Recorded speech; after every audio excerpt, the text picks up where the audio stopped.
Hey everybody, it's Ben. Go Ben.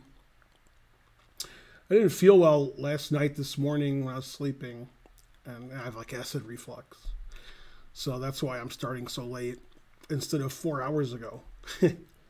I'm still not feeling great, but okay, I'm good enough to do the game. So another interesting game. I guess most of the people watching live know the result since the game ended several hours ago, but we won't give it away. Give it away now. All right, let's have a look at the game. Ding's white, Jan is black, and this is game 12. After 11 games, Jan is up 6-5. They played another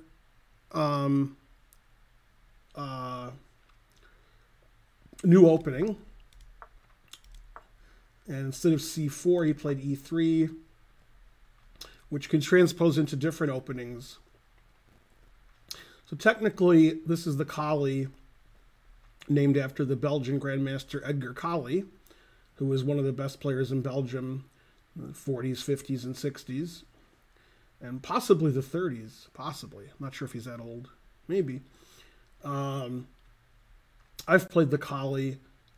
Typically, I play it when they play e6 instead of d5. Okay, he played c5. That's fine. Black has a lot of good moves. And, I mean, it's a London with the bishop not on f4. Otherwise, same position. He traded. And queen c7. So this turns into, like, two different openings that are the same opening. This is a reversed QGD exchange variation. So, white has an extra tempo. And it's also exchange Caro-Kann. And what's funny is the point of queen c7 typically is to stop bishop f4, which can't be played because the knight's here. Probably he played queen c7 so that white would have to, do something that's not bishop b5 and knight e5, pinning the knight on c6, which I face a lot on my stream. Like if black plays knight c6, which is fine, then white can go here and white can play knight e5 and so forth. So, he's just, after queen c7, if he plays bishop b5 check, he can just play bishop d7 instead of pinning his own knight. Okay, so white played c3, then he played bishop d7 just to avoid this, bishop b5 stuff. So now if white wants to punish black, which he probably should, he could play knight e5 immediately. Then his other knight could go to f3, and he could try to play bishop f4. But white just played boring, standard, normal stuff. Now let me go back. So try to remember this position. Get it in your head like Kramer. Okay, you got it? Okay. So if we played an exchange Caro-Kann, okay, which some people do, and in this position, we could play knight c6 just so I can get to the, it's a theoretical move. Now, if knight f6, bishop f4 is the most common, so let's play queen c7 and the knight f6, knight bd2, bishop d7. And you can see this is basically the same position. Although I played knight c6 early, I didn't have to. And black playing bishop d7 and then later playing bishop g4 before he's played e6, he's just a tempo down. So if we go back to the actual game,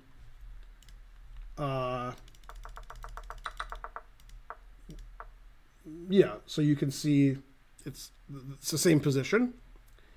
And in this position, typically when black plays e6, he doesn't want his bishop blocked. He'd rather have his bishop out here. When I have black in this variation, I typically play g6, bishop g7 castles, which black could do here. But okay, bishop g4 makes a lot of sense. So now, another way to look at it, you could say it's a Caro-Kann exchange where black's down tempo because black played bishop d7, bishop g4. Another way to look at it is it's a QGD in reverse, and black is down 2 tempi because black's down one temp because he's black, so white goes first instead of the other way around. And black played bishop d7, bishop g4. So this could happen in a QGD, except white would have the moves e3 if he was white and bishop somewhere already. So you would say the opening was a success for Ding because he has more time on the clock. He got a position Jan didn't know. And the engine says he's slightly better. Thanks, Whiskey on the Rooks, for 5 subs. Go, Whiskey on the Rooks. Hooray. You're the best Whiskey on the Rooks. Okay. So white played rook e1. His rook is better on e1 than f1. He wants to, put on open file, and the knight can come to, greener pastures like in a Ruy Lopez. Another way white could play is to play queen a4, which unpins his knight and pins the other knight, and then white would be looking to play knight e5. So queen a4 is also an interesting move. Sort of look like Cambridge Springs in reverse. Okay, so he played rook e1, e6, knight f1, bishop d6, bishop g5, and black castled, allowing the minor inconvenience of this pawn structure getting messed up on the king side. And as we saw in previous game, I think it was game 2, Jan had this pawn structure and he castled queenside and played rook g8 and so forth. So in this pawn structure with kingside castling, if black wants to take advantage of the open g file, he can play king h8, rook to g8. And when I have black in this opening and I play the aforementioned g6 idea, often I'll play bishop f5 and we'll take on f5, g takes, and I'll try to use the g file also. If you watch my streams, you'll see some of my games like that. Okay.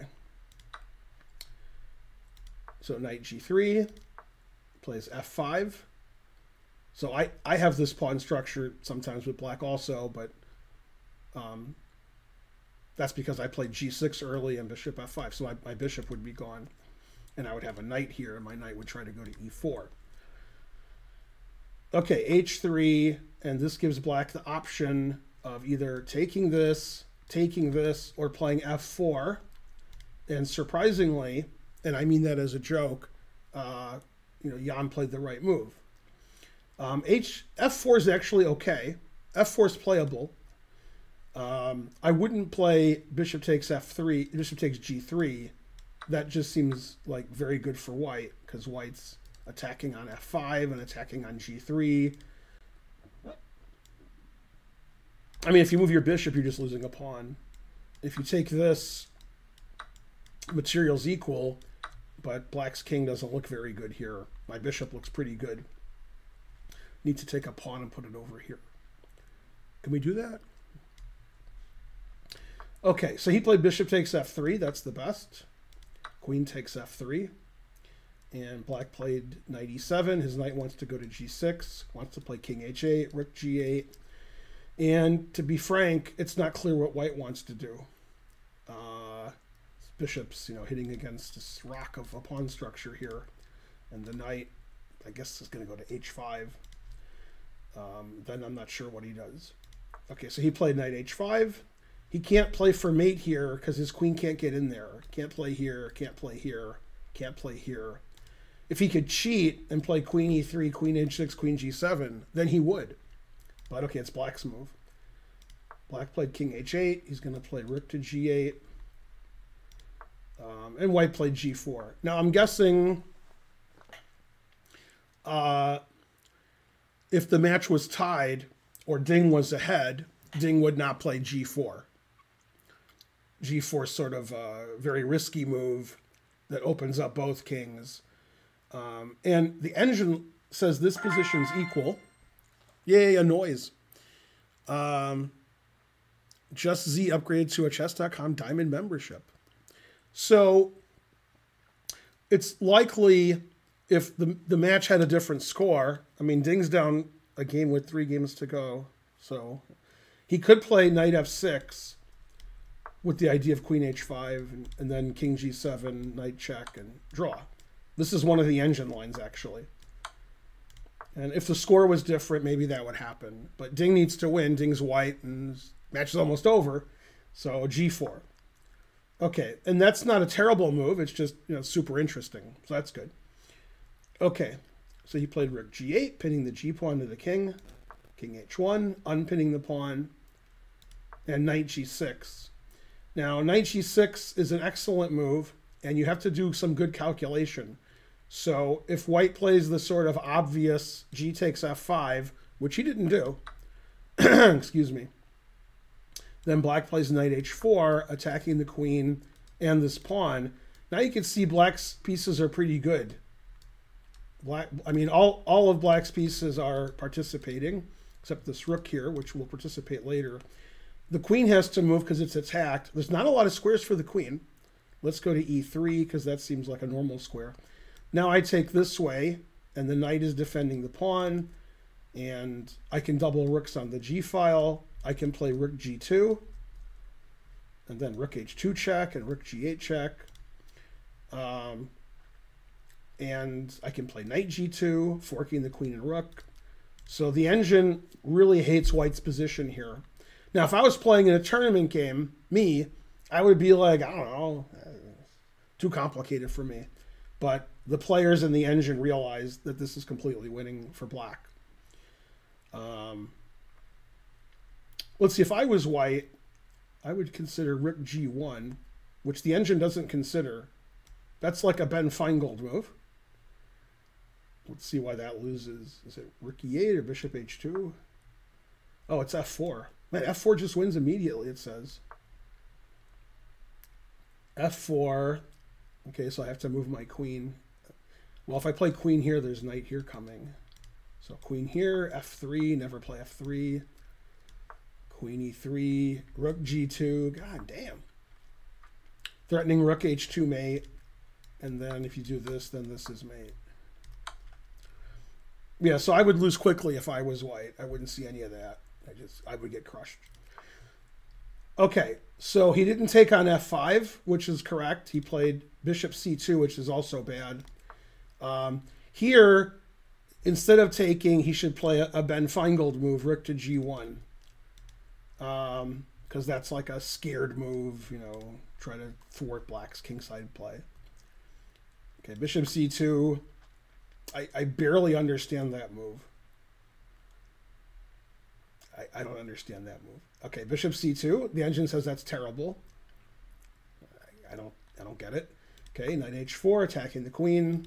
The queen moves. Then rook to g6. He's going to double up on the bubble up. And black's pieces are all just great. And if you take on f5, that actually will basically transpose to the line we were just looking at. I could take back, and similar to what we were just looking at. Okay, he played rook g1. f4 is a good move. Now, f4 is super tricky, and the idea is black's going to sack an exchange later. Not now, because the queen's hanging. And when he takes back, the knight's going to be trapped on h5. Okay, so queen d3. Now he can't take the rook on g6 anyway, so it doesn't matter. Queen e7. And this makes sure...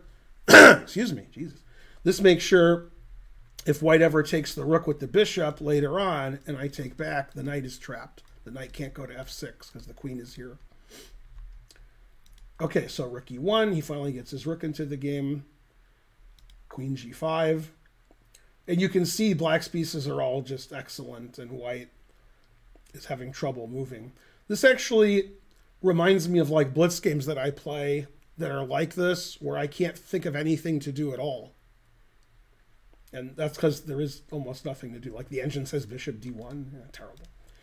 Okay, so he played c4, which is explosive and bad. And after takes, I guess, I don't know what white's idea was, but if white, probably white said, I can't do anything, And Ben Feingold says c4 is explosive, so let's do that. That's probably what he was thinking. So the idea is, for black, if you take this, I can just play knight f3 and win the exchange. And again, you can like almost never take this, because when I take back, your knight's trapped. So knight on h5 is trapped. The knight on h4 is not. Okay, so he played queen c3. Very strange idea, c4, queen c3. That doesn't make a lot of sense. Okay, b5, defending his pawn on c4, and then a4. Now, I saw in a couple places it said that Jan blundered here and that Jan should just play a6 winning. I agree a6 is winning. I'm not arguing. But his move is definitely not a blunder. There's nothing wrong with Jan's move. Jan's next move, that's different. So in this position, if you remember the analysis I gave in this position, where I said queen takes c4, knight f3 forks the rooks, well, Jan wanted to do the same thing. After a4, because Ding is thinking, what did Ben say after b5, play a4? Okay. Well, obviously a6, black is just doing great. Black's a pawn up and nothing much changed. But he played b4, which is fine, irrespective of the other commentators. And then queen takes c4. And here's where Jan made a big mistake. Jan should play knight f3. And I assume when he played b4, that was his idea. Otherwise, I don't understand why he played b4. Why would you give up your c pawn if you don't have to?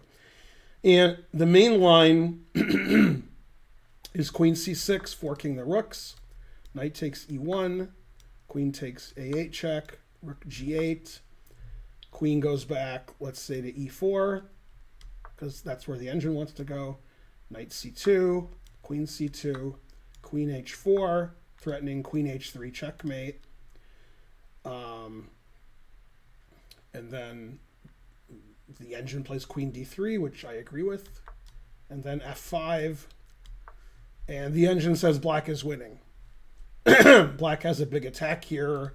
The knight is still trapped on h5. And possibly Jan saw this and didn't think it was winning. And here's actually a key variation. And I don't know if the other commentators gave these lines or not. I didn't see any other commentary, so I don't know.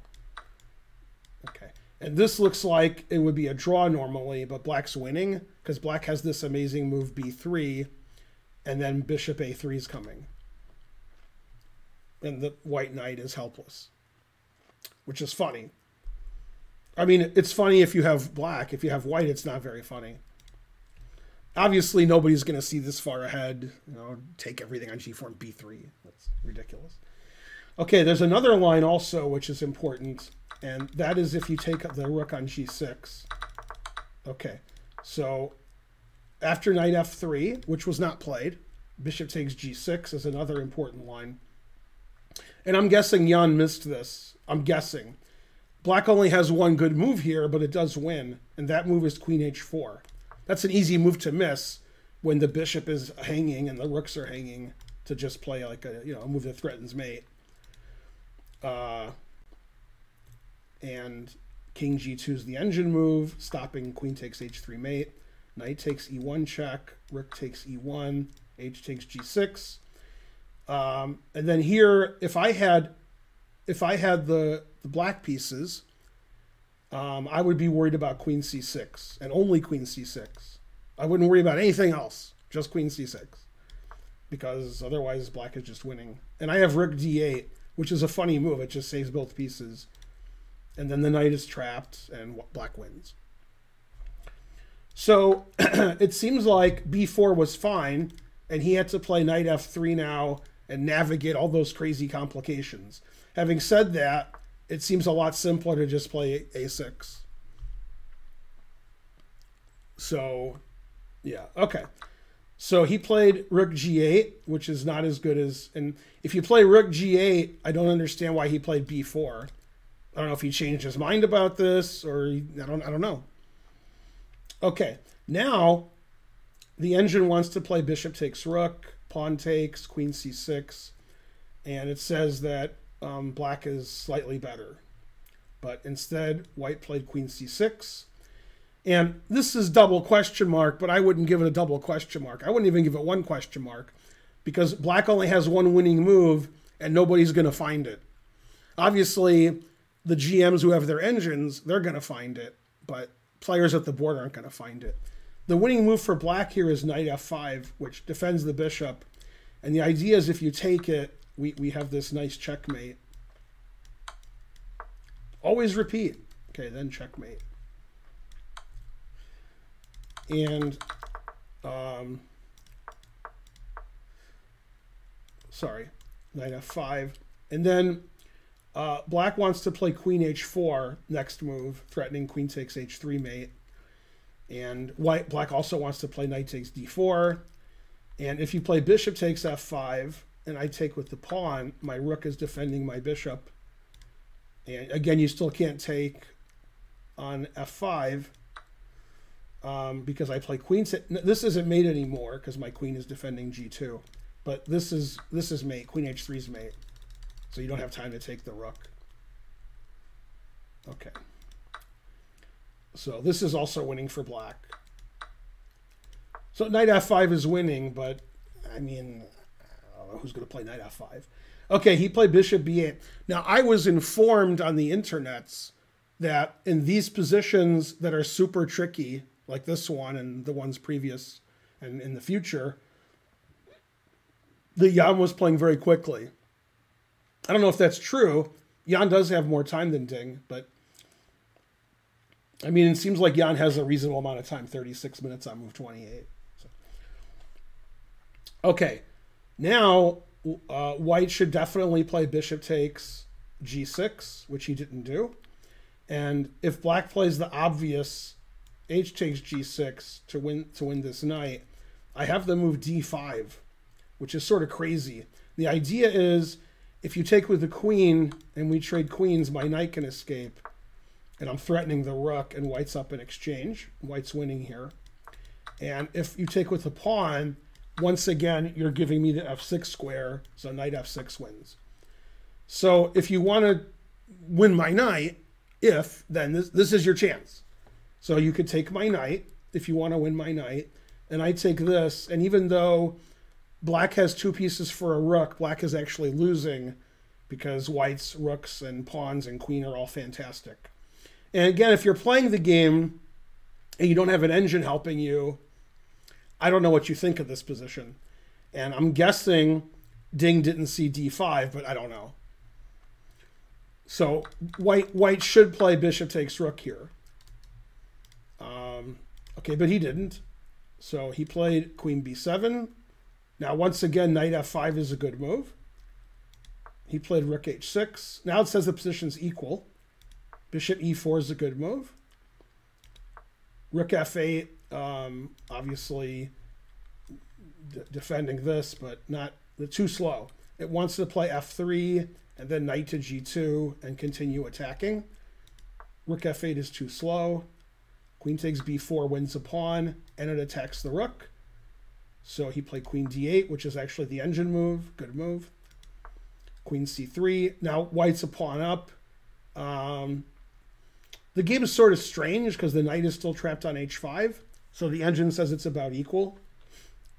Knight g6 is correct. Bishop g2 is okay. Oops, sorry. Queen h4 is okay. Rook e2 is very similar to rook f8. When the queen was on b7, rook f8 defended the f-pawn. And now queen h4 attacks the f-pawn. So Ding played rook e2. The engine, of course, wants to ignore that. Very non-human move. So that was odd. The electricity in our house just went out. All the lights went out. Everything went out. Everything stopped. So that was strange. Okay, so as I was saying previously, before the lights went out, the engine wants to play rook e4, which I don't understand at all. This pawn's defended, so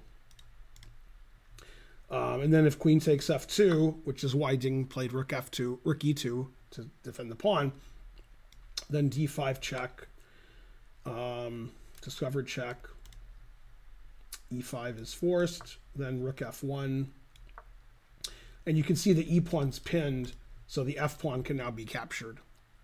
So like if queen h4, for example, then knight takes f4. And the engine says white is like clearly better here. White's a pawn up and black doesn't have much for it. Okay, so that's not very human, rook e4. Okay, he played rook e2, that's more human. White is still better. And in this position where the engine says white's up like 0.4, 0.5, because white's a pawn up and black's attack has sort of run out of steam, Jan went completely nuts and played the move f5. Right, which just loses immediately. Now, what's funny about f5 is that if white doesn't play the winning line, black is completely winning. So, you know, if it's like black's turn to move, you know, f takes g4 and white resigns. So f5 is a very tricky move, and it forces white to play correctly, but it just loses.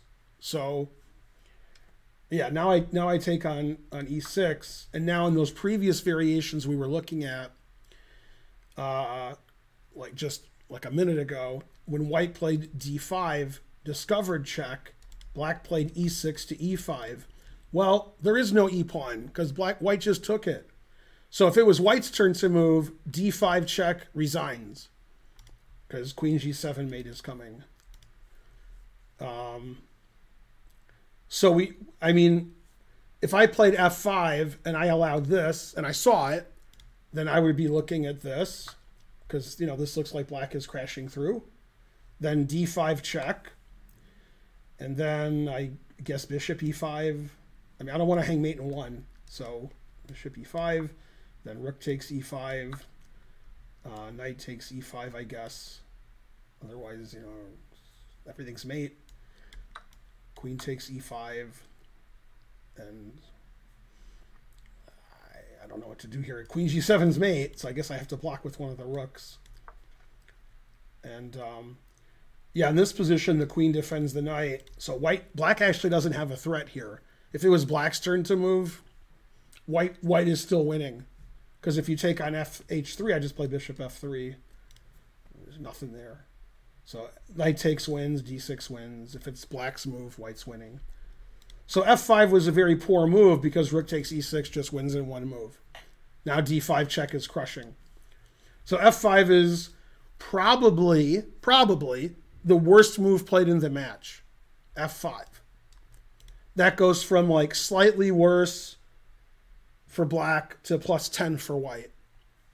And it wasn't like he had a minute on his clock or 2 minutes or 3 minutes. He had 20 minutes on his clock. And he made a move where he can just resign.